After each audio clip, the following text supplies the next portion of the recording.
Good morning. সকালবেলা উঠে ঘরের কাজকর্ম সেরে স্নান সেরে প্রতিদিনের মতো পুজো দিয়ে তারপর চলে গেলাম রান্না করতে। তো সকালবেলায় যেহেতু হাজব্যান্ড ডিউটি গেছে, আস্তে আস্তে মোটামুটি 11টা বাজবে, তাই একটু করে নিলাম খিচুড়ি।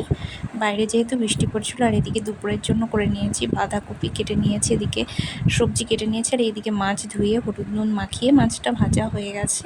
আর এইদিকে বসিয়ে দিয়েছিলাম বাঁধাকপি সেদ্ধ, তো সেটাও হয়ে এসছে। এদিকে ভাতও বসিয়েছি, আর এদিকে মাছের জন্য সবজিটা হয়েছে। তো এদিকে মাছ রেডি হয়ে গেছে, বাঁধাকপিটাও রেডি হয়ে গেছে। দুপুরে খাওয়া দাওয়ার পর একটুখানি বানাচ্ছিলাম রিলস, তো রিলসগুলো তোমরা দেখতেই পাবে।